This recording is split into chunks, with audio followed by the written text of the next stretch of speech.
सर्व जिल्ह्यात 7/12 मोहीम राबवणार. सर्व जिल्ह्यात जिवंत 7/12 मोहीम राबवणार.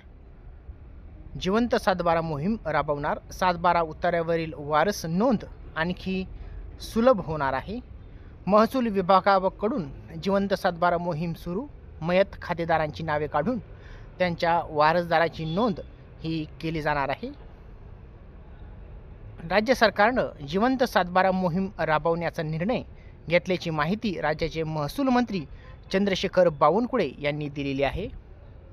7/12वर मृत खातेदारांची नोंद असते, त्यामुळे शेतकऱ्यांना शेतजमिनीच्या व्यवहार, कर्ज प्रकरणं आणि कायदेशीर बाबींच्या प्रक्रियेसाठी अडचणी निर्माण होत असतात.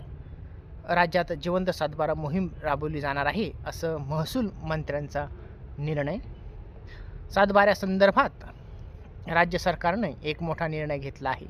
7/12वर आता सर्व मृत खातेदारांऐवजी वारसांची नावे नोंदवली जाणार आहेत. यासाठी सर्व जिल्ह्यांमध्ये जिवंत 7/12 मोहीम राबवण्याचे आदेश चंद्रशेखर बावनकुळे यांनी दिलेले आहे.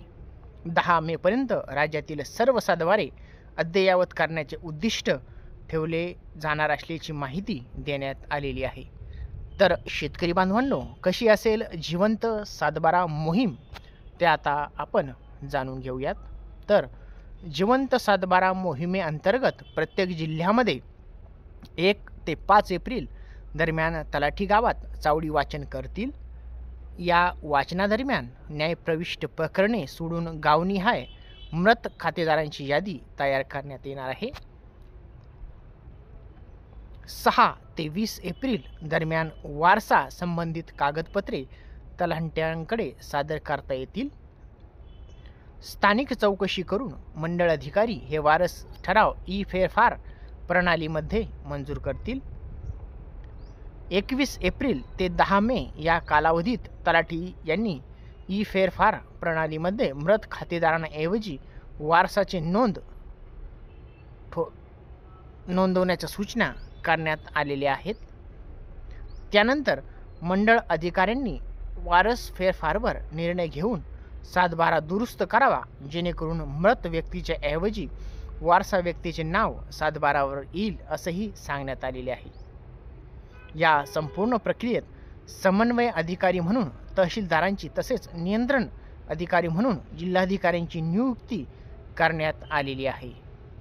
तर शेतकरी बांधवांनो, अशी असणार आहे जिवंत 7/12 मोहीम. मृत व्यक्तीच्या नोंदी शेतजमिनीच्या खरेदी, विक्री आणि कर्ज प्रक्रियांमध्ये अडचणी निर्माण करत असतात. या उपक्रमामुळे कायदेशीर अडचणी कमी होऊन प्रक्रिया देखील सुलभ होणार आहे. महसूल विभागाकडून जिवंत 7/12 मोहीम ही आता सुरू करण्यात येणार आहे.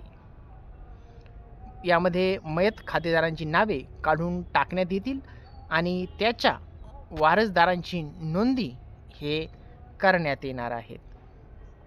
सर्व जिल्ह्यामध्ये जिवंत 7/12 मोहीम ही आता राबवली जाणार आहेत. तर त्यासाठी 1 ते 5 एप्रिल दरम्यान तलाठी गावात वाचन करणार आहेत आणि 6 ते 20 एप्रिल दरम्यान वारसा संबंधित कागदपत्रे आपल्याला तलाठ्यांकडे सादर करण्यात येणार आहेत. तर शेतकरी मित्रांनो, ही बातमी कशी वाटली ही कमेंट करून आम्हाला नक्की सांगा. तोपर्यंत धन्यवाद.